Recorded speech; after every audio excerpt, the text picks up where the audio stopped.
তা না হলে মুসলমানদের জিহাদটা দেখে তোমরা জঙ্গিবাদী তকমা দাও, মাদ্রাসাগুলোকে জঙ্গি রাতুর ঘর বলো।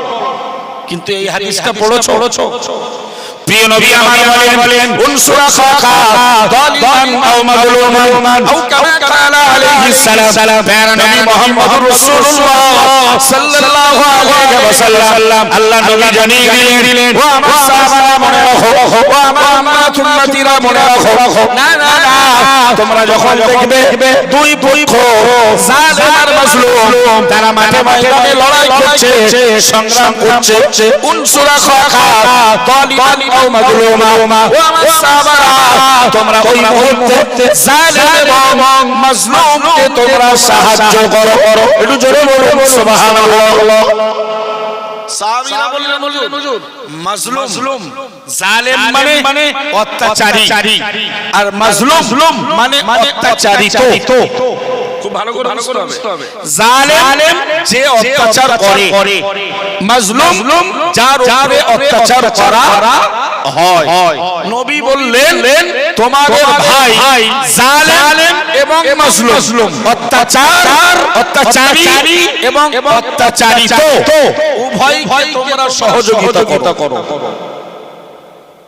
প্রিয় নবী সাহাবীরা বললেন, হুজুর আমরা মাজলুমদেরকে সহযোগিতা করি, মাজলুমদের পাশে দাঁড়াই, কিন্তু হুজুর বলবেন কাইফা নানসুরু যালিমান, কেমন করে আমরা এই জালিমকে সহযোগিতা করব? জালিমকে সহযোগিতা করলে তো হুজুর আমরা পাপী হয়ে যাব। ঠিক না বল? যে জুলুম করছে, বাড়াবাড়ি করছে, মারছে, অত্যাচার করছে, হুজুর ওই লোকটা পক্ষ নিলে তো কিয়ামতের দিন আমরা ধরা শুরু। ঠিক না বল?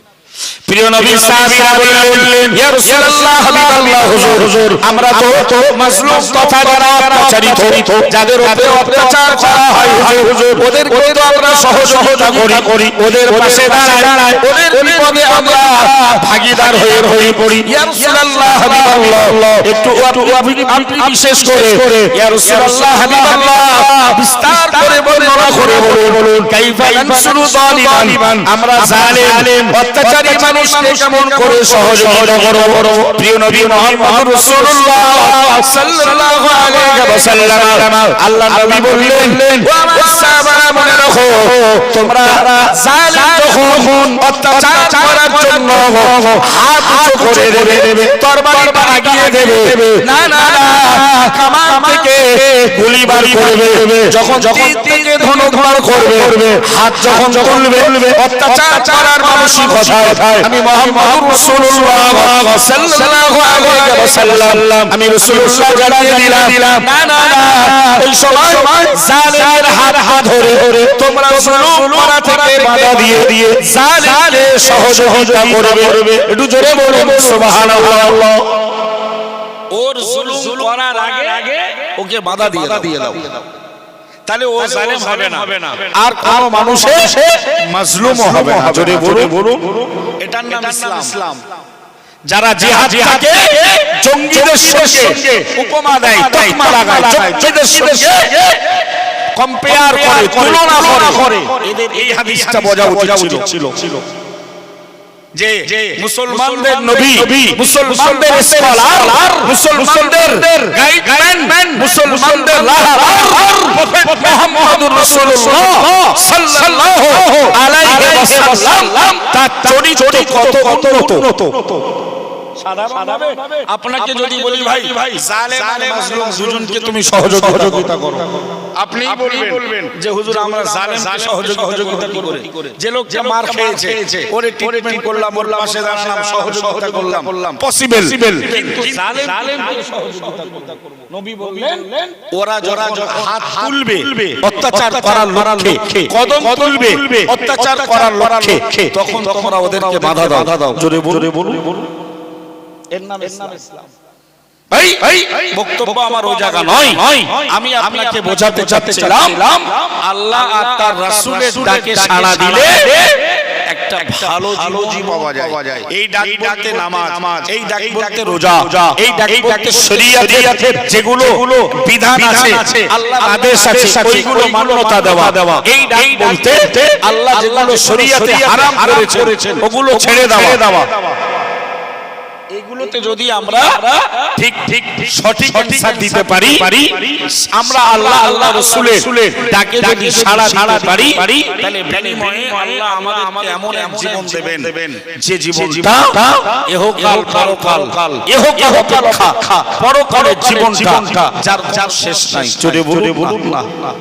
কোরআনে আল্লাহ জানিয়ে দিলেন সুম্মা লা ইয়ামুতু ফিহা ওয়া লা ইয়াহইয়া। ও আমার বান্দারা মনে রাখো, পরকালের জীবন এমন একটা জীবন সেখানে আর কোনো মানুষ নতুন করে জন্মাবে না। আবার যারা জান্নাতে যাবে কিংবা জাহান্নামে যাবে, এরা আর কেউ মারাও যাবে না।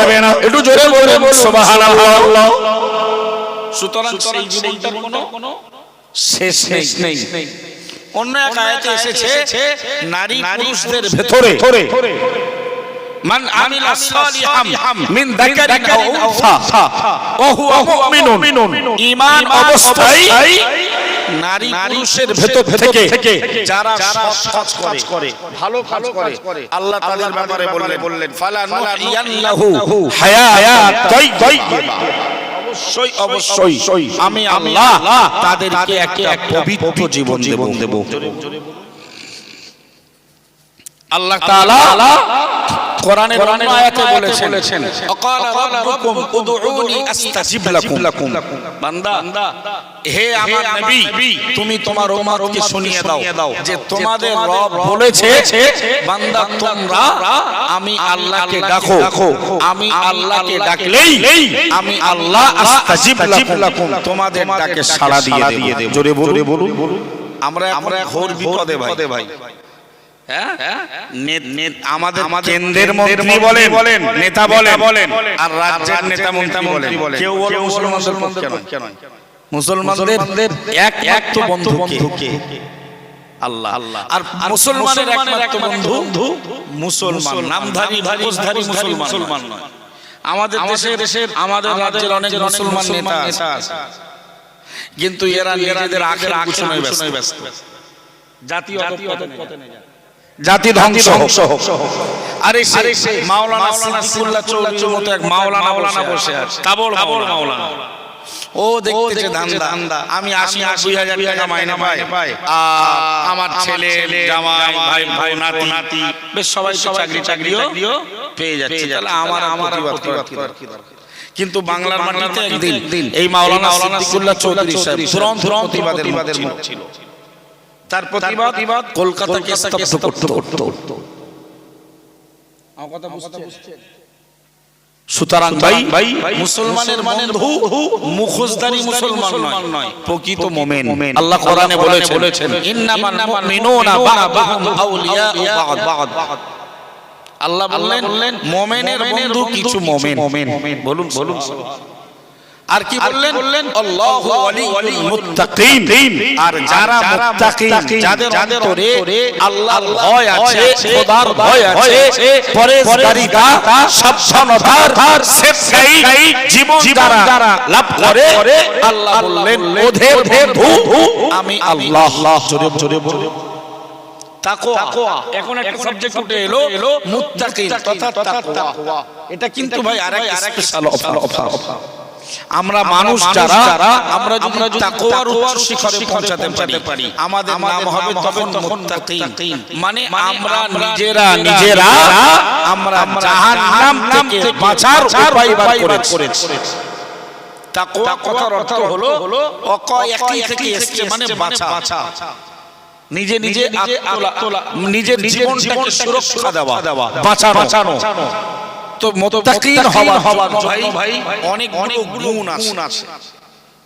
একটুখানি এই লাস্ট জীবনে মধ্য বয়সে কি যুবক বয়সে চেষ্টা করুন সবাই বক্তব্য আর ওয়াজ ওসিয়ত শুনে ভাই এমন কিছু হয় না যদি কিছু কথা আমলে পরিণত না করি। যেভাবে চলছে স্রোত যদি এইভাবেই চলতে থাকে, মুসলমানদের পরিণতি কোনো পরিবর্তন কেউ করতে পারে না। আমরা যতক্ষণ মানবিকভাবে, আমরা যতক্ষণ মুমিন হিসাবে, আমরা যতক্ষণ মুসলমান হিসাবে আমরা আমাদের অবস্থান পরিবর্তন না করব, আল্লাহমুখী না হব, আল্লাহ অভিমুখে যতক্ষণ আমরা যাত্রা না করব, ভাই আমাদের এই স্রোতের পরিবর্তন তথা আমাদের উপরে অত্যাচারের এই অত্যাচারের রোয়ার, এই অত্যাচারের সীমা কেউ আমাদের থেকে দূরে সরাতে পারবে না একমাত্র আল্লাহ ছাড়া। এই জন্য মুমিনের বন্ধু মুমিন, আর আল্লাহ বললেন আমি বন্ধু যারা মুত্তাকি তাদের। জোরে বলুন না। কোরআন শরীফে আরেকটা আয়াতে আমার আল্লাহ বিবরণ দিলেন, ইন আউলিয়াউহু ইল্লাল মুত্তাকুন। আমার আল্লাহ জানিয়ে দিলেন, ও আমার বান্দারা, ও আমার বান্দিরা, আমি আল্লাহ জানিয়ে দিলাম, আমি আল্লাহ ঘোষণা দিলাম, ইন আউলিয়াউহু ইল্লাল মুত্তাকুন। মুত্তাকি ব্যক্তি ছাড়া আল্লাহর বন্ধু হতে পারে না, আল্লাহর ওলি হতে পারে না, আল্লাহর প্রিয় মাহবুব বান্দা হতে পারে না। আল্লাহ জানিয়ে দিলেন, আলা ইন্না আউলিয়া আল্লাহ লা খাউফুন আলাইহিম ওয়া লা হুম ইয়াহজানুন। আমার আল্লাহ জানিয়ে দিলেন, সাবধান হয়ে যাও, সতর্ক হয়ে যাও। ওলিদের ব্যাপারে কোনো মনস্থ করার আগে, ওলিদের ব্যাপারে কোনো ধারণা করার আগে তোমরা সাবধান হয়ে যাও। ওলিদের ব্যাপারে কটূক্তি করার আগে, ওলিদের বিরুদ্ধে চক্রান্ত করার আগে তোমরা সাবধান হয়ে যাও। কেননা আমি আল্লাহ জানিয়ে দিলাম, ইন্না আউলিয়া আল্লাহি, নিশ্চয়ই যারা আল্লাহর বন্ধু, নিশ্চয়ই যারা আল্লাহর প্রিয়, আল্লাহর মাহবুব বান্দা, লা খাউফুন আলাইহিম, ওদের কোনো ভয় নেই, ওয়ালা হুম ইয়াহজানুন, ইহকাল পরকালে ওদের কোনো চিন্তাও নাই। একটু জোরে বলুন সুবহানাল্লাহ। আমরা যারা আল্লাহকে জিজ্ঞেস করলাম, ওগো রব্বুল আলামিন আল্লাহ, আপনার প্রিয় বান্দা কারা, আপনার মাহবুব বান্দা কারা, আপনার ওলি বান্দা কারা, আমার আল্লাহ জানিয়ে দিলেন, আল্লাযীনা আমানু, তারাই তো আমার প্রিয়, তারাই তো আমার মাহবুব বান্দা। আমানু, তাদের একবারের গুণ হলো, তাদের একবারের বৈশিষ্ট্য হলো ওরা হবে ইমানদার। ওয়া কানু ইয়াত্তাকুন, আর দ্বিতীয় নাম্বারের বৈশিষ্ট্য হলো ওরা হবে তাকওয়া পরহেজগারি অবলম্বনকারী একজন মুত্তাকি। একটু জোরে বলুন সুবহানাল্লাহ।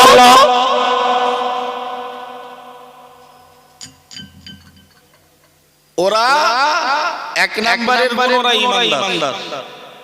আল্লাহ বললেন ওলিদের ব্যাপারে সাবধান, সতর্ক হও, কোন কথা বলার আগে, বিরূপ মন্তব্য করার আগে, গাল দেওয়ার আগে, কটূক্তি করার আগে, ওলিদের মতবাদকে খণ্ডন করার আগে, ওলিদের মতবাদকে বেদআত বলার আগে তোমরা সতর্ক হও। তোমরা জানো ওরা আল্লাহর বন্ধু। আল্লাহর বন্ধু শুধু নয়, ওদের ইহকাল পরকালে ভয়ও নেই আর কোনো চিন্তাও নেই। আমরা যেন জিজ্ঞেস করলাম আল্লাহ, তো আপনার ওই কোয়ালিটির বান্দা হবার উপায় কি? আল্লাহ বললেন দুটো গুণ। নাম্বার 1 আমানু, ওরা হবে ঈমানদার, এবং নাম্বার 2 ওয়াকানু ইয়াত্তাকুন, ওরা হবে মুত্তাকি, তাকওয়া পরহেজগারিতা অবলম্বনকারী। বলুন সুবহানাল্লাহ। তাকওয়া পরহেজগারিতা মানে হযরত ওমর ইবনে খাত্তাব রাদিয়াল্লাহু তাআলা। আজকের আলোচনা যদিও আমার ওখানে নয়, প্রসঙ্গ তাই আটাচ করছি। ভাই তাকওয়া পরহেজগারিতা বলতে কি বোঝায়? আমরা তো কথাটা খুব শুনি, তাকওয়া শুনেন না আপনারা? মুত্তাকি শুনেন না? যা তাকওয়া তার নাম মুত্তাকি। তাকওয়া পরহেজগারিতা মুত্তাকিন, এই কথার একটা ব্যাখ্যা হলো এই রকম। হযরত ওমর ইবনে খাত্তাব রাদিয়াল্লাহু তাআলা আনহু, বিশ্বনবী সাহাবা হযরত কাব আহবার রাদিয়াল্লাহু তাআলা, উনি বিশ্ববিখ্যাত আলেম ছিলেন, বড় পণ্ডিত ছিলেন রাসূলুল্লাহ জামানায়, বিদ্বান সাহাবী ছিলেন। কাব আহবারকে হুজুর জিজ্ঞেস করলেন, ভাই কাব আহবার, ওমর ইবনে খাত্তাব জিজ্ঞেস করছে মাত তাকওয়া, তাকওয়াটা কি? হযরত কাব আহবার বললেন আমিরুল মুমিনিন খলিফাতুল মুসলিমিন, আপনি কি কখনো কাঁটা বিছানো বা কণ্টকযুক্ত রাস্তায় হেঁটেছেন? বললেন হ্যাঁ। তো বললেন হুজুর কণ্টকযুক্ত রাস্তায় বা কাঁটা বিছানো রাস্তায় হাঁটতে হলে, রাস্তা অতিক্রম করতে হলে আপনি কিভাবে চলবেন? বলেন অত্যন্ত সাবধানতার সঙ্গে আমার পরনের পোশাকটা অপেক্ষাকৃত একটু উঁচু করে নেব, যাতে আমার পোশাকে কাঁটা জড়িয়ে না যায়, এবং আমি খুব সাবধানতার সঙ্গে রাস্তার কাঁটা সরিয়ে আমি সাবধানে পা বাড়িয়ে আগিয়ে যাব। হযরত কাব আহবার বললেন হুজুর এটাই তাকওয়া। তার মানে দুনিয়াতে আপনি চলছেন, শরীয়ত বহির্ভূত অনেক কাঁটা বিছানো আছে না? এই কাঁটা সরিয়ে চলতে পারলে আমরা মনে করি ওই লোকের বাড়ি টিভি আছে, ওই বাড়ি খাওয়াটা না খাওয়াটা শুধু এই টোকের ভেতরে সীমাবদ্ধ। ওই দোকানে চায়ের দোকানে টিভি আছে, তাসের আড্ডা হয়, ওখানে চা খাওয়াটা যাবে না। এই টোকার ভেতরে আমরা সীমাবদ্ধ তাকওয়া না। শরীয়তের নিষিদ্ধ বিষয়গুলো কাঁটার মতো সরিয়ে আপনার জীবনটাকে পরিচালনা করতে পারলেই আপনি তাকওয়ার জীবন লাভ করবেন। জোরে বলুন। আর যদি বলেন হুজুর কোরআনের ভাষায় মুত্তাকিন হওয়ার উপায় কি? তাহলে আপনাকে 9টা গুণ ধারণ করতে হবে। কটা? ধৈর্য আছে, শুনবেন নাকি ছেড়ে দেবেন? কোরআন শরীফে আল্লাহ আয়াত নাযিল করে দিলেন, যালিকাল কিতাবু লা রাইবা ফীহি হুদাল লিল মুত্তাকিন। আমার আল্লাহ সূরা বাকারা শুরুতে জানিয়ে দিলেন আলিফ লাম মিম। আমার আল্লাহ এমন আয়াত নাযিল করে দিল সূরা বাকারা শুরুতে, যে আয়াতের অর্থ আমার আল্লাহ ছাড়া আর কেউ জানে না।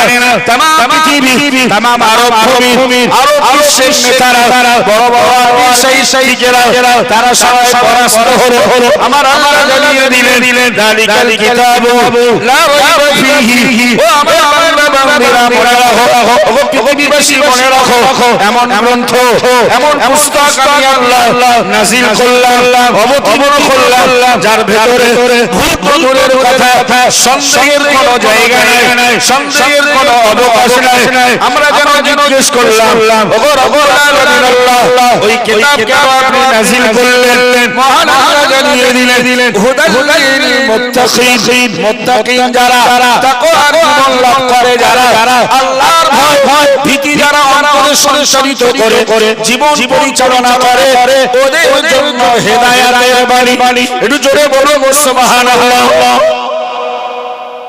কোরআন কিন্তু যার জন্য হেদায়েতের রাস্তা দেখাবে না, শর্ত মুত্তাকিন হতে হবে। তাহলে কোরআন ভালো লাগবে, কোরআনের ওয়াজ ভালো লাগবে, কোরআন ওয়ালা লোককে ভালো লাগবে। তা না হলে গজল বলা হুজুর ভালো লাগবে, তা না হলে সুরতাল মারা হুজুর ভালো লাগবে, তার মানে তা না হলে স্টেজের উপরে অ্যাকশন করা হাসানো হুজুর ফজা হুজুরের ভালো লাগবে। আসলে তাকওয়ার জীবন নেই, এইজন্য কোরআনের প্রতি আমাদের প্রীতি ভালোবাসা নেই। আল্লাহ স্পষ্টই বললেন এই কিতাব ভুল তো দূরের কথা, तमाम পৃথিবীর রাইটার কিতাব লিখে শেষে লিখে দেয় আমার পুস্তকের ভিতরে দয়া করে ত্রুটি বিচ্যুতি হলে উল্লেখিত ঠিকানায় অনেক নম্বরে জানিয়ে উপকৃত করবেন। আমরা পরবর্তী বই ছাপার সময় সংকলনে আমরা ওগুলো সংশোধন করে নেব। আর কোরআনের শুরুতে আল্লাহ চ্যালেঞ্জ করলেন, एक ऐसा किताब है जिसके अंदर शक शुबा का कोई अंदेशा नहीं है। বলুন না সুবহানাল্লাহ, মন খুলে বলুন সুবহানাল্লাহ। পৃথিবীবাসীর কাছে চ্যালেঞ্জ দিলেন। কেউ ওই কোরআনে ভুল ধরতে গেল, ওই কোরআনে ভুল ধরতে গেল, কোরআনে ধরতে গিয়ে নিজের ভুলটা কোরআনের আয়নায় ধরিয়ে ঈমানের কালেমা পড়ে মুসলমান। জোরে বলবেন না, আর একটু মন খুলে ভাই।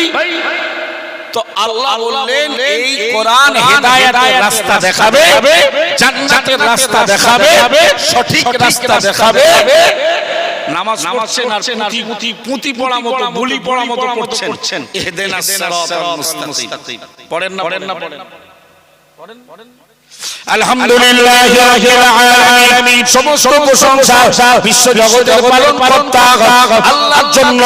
আর রহমানির রহিম, যিনি পরম দয়ালু, অত্যন্ত দয়ালু। আমার আল্লাহ পরে জানিয়ে দিলেন, দ্বিতীয় নম্বর সেন্টেন্সে জানিয়ে দিলেন, মালিক ইয়াউমিদ্দিন। প্রশংসা ওই আল্লাহর জন্য যিনি কিয়ামতের দিবসের মালিক, যিনি বিচারের মালিক। ইয়্যাকা না'বুদু ওয়া ইয়্যাকা নাস্তাঈন। আমরা তোমার গোলাম, তোমার গোলামি করি। ইয়্যাকা নাস্তাঈন, এবং আপনার কাছে আমরা সাহায্য চাই। আমার আল্লাহ বলে, ও বান্দা কিসের সাহায্য বলো? আমরা 5 নম্বরে জানিয়ে দিলাম, ইহদিনাস সিরাতাল মুস্তাকিম, ইহদিনাস সিরাতাল মুস্তাকিম। আল্লাহ আপনি আমাদেরকে সহজ সরল পথের তথা জান্নাতের পথিক বানিয়ে দেন। আরেকটু মন খুলে হবে না। ওই যে বলি পড়া মতো বলেন ইহদিনাস সিরাতাল মুস্তাকিম, কথাটার অর্থ দেখেছেন? আপনি আল্লাহর কাছে দৈনন্দিন কয়েকবার বলছেন, আল্লাহ আমারে জান্নাত দেন। কোন রাকাতের নামাজ হবে না সূরা ফাতিহা ছাড়া। এটা হাদিসে এসেছে, লা সালাতা ইল্লা বিফাতিহাতিল কিতাব।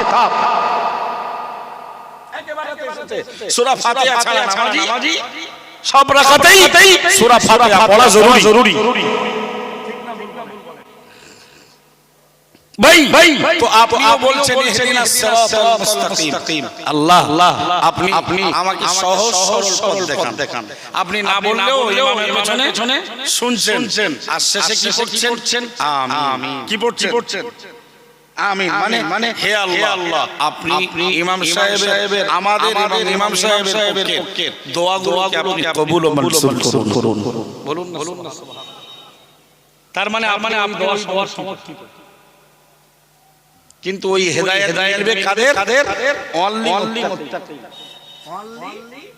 মুত্তাকিন। এইবারে আসলে আল্লাহকে জিজ্ঞেস করলাম, আল্লাহ তো এই মুত্তাকিন কোরআনে তো অনেক জায়গায় বললেন।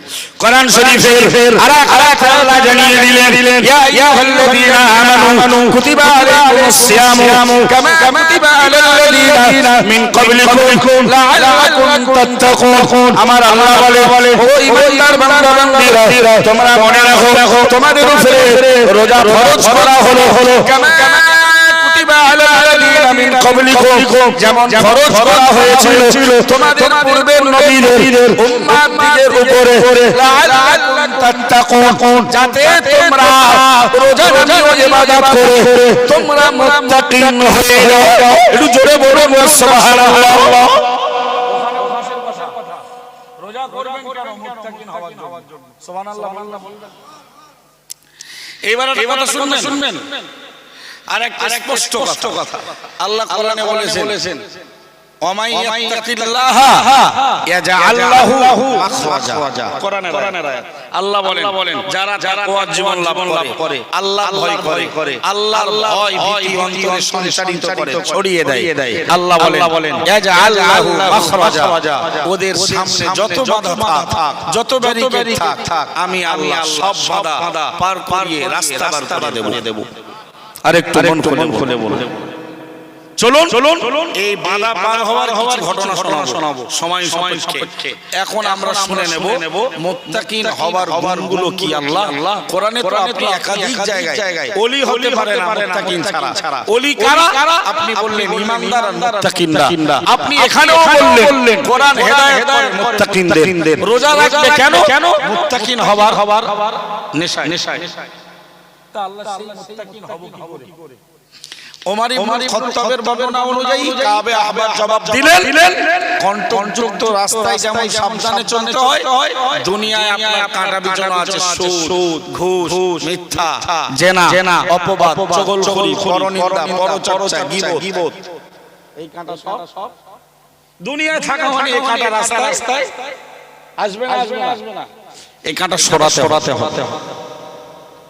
কোরআনে আল্লাহ বিবরণ দিলেন, ও আমার বান্দারা মনে রাখো হুদাল লিল মুত্তাকিন কোরআন হেদায়েত করে কোরআন রাস্তা দেখিয়ে দেয় কোরআন জান্নাতে পৌঁছানোর রাস্তা প্রতীক বানিয়ে দেয় ওই মানুষগুলোকে যারা মুত্তাকিন আমরা যেন জিজ্ঞেস করলাম ওগো আল্লাহ মুত্তাকিন কারা আমার আল্লাহ এক নম্বরে জানিয়ে দিল আল্লাযীনা ইউমিনুনা বিল গায়বি যারা অদৃশ্যকে বিশ্বাস করে দুই নম্বরে আল্লাহ জানিয়ে দিলেন ওয়ায়ুকিমুনাস সালাতা যারা নামাজ আদায় করে তিন নম্বরের গুণ আমার আল্লাহ বর্ণনা করে দিলেন মিম্মা রাযাকনাহুম ইউনফিকুন আমি আল্লাহ দেওয়া সম্পদ আমি আল্লাহ রাস্তায় ব্যয় করে চার নম্বরে আল্লাহ জানিয়ে দিলেন ওয়াল্লাযীনা ইউমিনুনা বিমা উনজিলা ইলাইকা ওয়া নবী মুহাম্মদুর রাসূলুল্লাহ সাল্লাল্লাহু আলাইহি ওয়াসাল্লাম তোমার কাছে যে কিতাব নাযিল করা হয়েছে ওর উপরে যারা বিশ্বাস করে ওরা মুত্তাকিন একটু জোরে বলুন সুবহানাল্লাহ পাঁচ নম্বরে আল্লাহ জানিয়ে দিলেন আমিন ক্বাবলিকা আপনার পূর্বে দাউদ নবীর উপরে জাবুর শরীফ আপনার পূর্বে মুসা কালিমুল্লাহর উপরে তাওরাত শরীফ ও নবী মুহাম্মদুর রাসূলুল্লাহ সাল্লাল্লাহু আলাইহি ওয়াসাল্লাম আপনার পূর্বে ঈসা রূহুল্লাহর উপরে ইনজিল শরীফ তোমার পূর্বে ধর্মগ্রন্থগুলো যারা মানে নাই ওরা মুত্তাকিন হওয়ার পঞ্চম সিঁড়ি চলে ফেলে একটু জোরে বলুন সুবহানাল্লাহ ছয় নম্বরে আল্লাহ মুত্তাকিন হওয়ার ছয় নম্বরের ষষ্ঠ গুণ বর্ণনা করে দিলেন ওয়াবিল আখিরাতি হুম ইউকিনুন না মুত্তাকিন তো তারাই যারা আখিরাতে বিশ্বাস করে আল কোরআন গল্প বলা ওয়াজ আমাদের কাছে নেই গজল বলা ওয়াজ পাবেন না এটাই অল ইন্ডিয়া সুন্নাতুল জামাতের সৌন্দর্য মন খুলে বলুন আলহামদুলিল্লাহ বাকি কারা আমাদের নেবে বয়কট করবে গাল দেবে এটা তাদের ব্যক্তিগত মাঠার কিয়ামতের দিন আল্লাহু খায়রুল হাকিমিন তিনি বেশ ভালো বিচার করতে পারেন ঠিক বলছি না ওই তো কোরআন হেদায়েত করে মুত্তাকিনদের জন্য মুত্তাকিন কারা মুত্তাকিন হতে গেলে এক নম্বরের বিষয় হলো অদৃশ্যকে বিশ্বাস করা আল্লাহ আমাদের অদৃশ্য না বিশ্বাস করি না জান্নাত আমরা দেখতে পাই বিশ্বাস করি তো জাহান্নাম আমরা দেখতে পাই ফুলসিরাত দেখতে পাই মিজানে জানি পাল্লা দেখতে পাই আমল নামা আমরা দেখতে পাই আল্লাহর আরশ কুরসি সিংহাসন আমরা দেখতে পাই এগুলো যারা বিশ্বাস করে অকপটে যারা স্বীকার করে এরাই হলো মুত্তাকিনের এক নাম্বার গুণ ধারণকারী বলুন সুবহানাল্লাহ আর দুই নাম্বারের গুণে কিন্তু মজলিসে বসা 90% লোকের নাম্বার যাবে ওয়াইকিমুনাস সালাহ কি বলুন নামাজ প্রতিষ্ঠা করা নামাজ আদায় করা আরে ভাই নামাজ তো অনেকে আদায় করে না 90% লোক তার মানে এই লোকটা কোরআন হেদায়েতের বাণী দান করবে না হেদায়েতের রাস্তা দেখাবে না যে লোকটা নামাজি নয় কোরআন পক্ষে সুপারিশিও কোরআন নামাজ পড়লে কমপক্ষে কিছু কোরআন পড়া হয় না নবী বলেছেন আল কোরআন শাফিউন মুসাফফা নবী বলেছেন কোরআন সুপারিশকারী আর কোরআনের সুপারিশ আমার আল্লাহ কবুল করে থাকেন জোরে বলুন না কিয়ামতের দিন অনেকের মতো আল্লাহ কোরআনের পাঠক পাঠিকার পক্ষে আল্লাহর কাছে সুপারিশ করবেন জোরে বলুন প্রিয় নবী আমার হাদিস শরীফে স্পষ্ট করে বিবরণ দিলেন ইয়াজিউল কোরআন ইয়াউমাল কিয়ামাতি ফায়াকুলু ইয়া রাব্বি হাল্লিহি ফায়ুলবাসু তাজাল কারামাতি আও কামা ক্বালা আলাইহিস সালাম ইমামুল মুত্তাকিন শাফিউল নবীর সাইয়্যিদুল মুরসালিন খাতামুন নবীন রাহমাতুল লিল আলামিন মুহাম্মদুর রাসূলুল্লাহ সাল্লাল্লাহু আলাইহি ওয়াসাল্লাম নবী আমার জানিয়ে দিলেন ওয়া আমার সাহাবারা কিয়ামতের মহাময়দানে কঠিন হাসরের দিনে যেদিন কেউ কারো হবে না পিতা পুত্রের পরিচয় দেবে না বন্ধুত্বের সম্পর্ক বজায় থাকবে না ভাই ভাইয়ের ভ্রাতৃত্ব যেদিন বিনষ্ট হয়ে যাবে উম্মতি মনে রাখো সেদিন কোরআন আমাদের পক্ষে এসে আল্লাহকে ডাক বলবেন ইয়া রাব্বি হে আমার আল্লাহ দেরি করবেন না হাল্লিহি কোরআনের পাঠক কোরআনের পাঠিকা কোরআনের আলেম কোরআনের আলেমা কোরআনের উপরে আমলকারী কোরআনের বিষয়ের উপরে আমলকারী বান্দা বান্দীকে আল্লাহ আমার সুপারিশ গ্রহণ করে ওদেরকে অলংকার পরিয়ে দিন ওদেরকে সুসজ্জিত করে দিন হাদিস শরীফে পাওয়া যায় নবী আমার জানিয়ে দিলেন কোরআনের কথা কোরআনের সুপারিশই আমার আল্লাহ কবুল করে নিয়ে ফায়ুলবাসু তাজা কারামা সম্মানিত সম্মানের মুকুট কোরআনের পাঠক পাঠিকা কোরআনের বাহক কোরআনের ধারক তাদের মাথায় সম্মানের মুকুট পরিয়ে দেওয়া হবে একটু জোরে বলুন সুবহানাল্লাহ প্রিয় নবী আবার বলেন না কোরআন আবার আমাকে ডাক দিয়ে বলবেন সুম্মা ইয়াকুলু ইয়া রাব্বি অথবা আল্লাহর কোরআন বলবে হে আমার রব হে আমার প্রতিপালক জিদহু আরো ওদেরকে অলংকার পরিয়ে দেন ওদের সৌন্দর্য আরো বাড়িয়ে দেন হাদিস শরীফের মধ্যে পাওয়া যায় হাদিস শরীফের লাইনে পাওয়া যায় ফায়ুলবাসু হুল্লাতুল কারামা আমার আল্লাহ নবী বললেন কোরআনের সুপারিশ আবার আমার আল্লাহ গ্রহণ করে নিয়ে কোরআন ওয়ালাকে না সম্মানের পোশাক পরিয়ে দেবে একটু জোরে বলুন সুবহানাল্লাহ প্রিয় নবী আবার বললেন সুম্মা ইয়াকুলু ইয়া রাব্বি ইরদা আনহু ফাইরদা আনহু আও কামা ক্বালা আলাইহিস সালাম আল্লাহ নবী মুহাম্মদ রাসূলুল্লাহ সাল্লাল্লাহু আলাইহি ওয়াসাল্লাম আবার ব্যক্ত করে দিলেন ওগো আমার সাহাবারা মনে রাখো কোরআন আবার আল্লাহকে ডাক দিয়ে বলবেন হে আমার রব হে আমার প্রতিপালক না এখানে শেষ নয় আপনি কোরআন ওয়ালার উপরে সন্তুষ্ট হয়ে যান হাদিসের মধ্যে পাওয়া যায় ফাইরদা আনহু আমার আল্লাহ কোরআন ওয়ালাদের উপরে রাজি খুশি হয়ে যায় একটু জোরে বলুন সুবহানাল্লাহ এখানে হাদিস শেষ নয় আমার নবী আবার বললেন ফাইকালু লাহু কোরআন ওয়ালাকে ডেকে বলা হবে কোরআনের পাঠক পাঠিকাকে লক্ষ্য করে বলা হবে ইকরা ও বান্দা পড়ো আজ পড়ো তেলাওয়াত করো আর চলতে থাকো ওয়াতুস্তাদু বিকুল্লি আয়াতিন হাসানাতান আও কামা ক্বালা আলাইহিস সালাম এক আয়াতের বিনিময়ে তোমার মর্যাদা আমি আল্লাহ একটা করে স্তর বানিয়ে দেব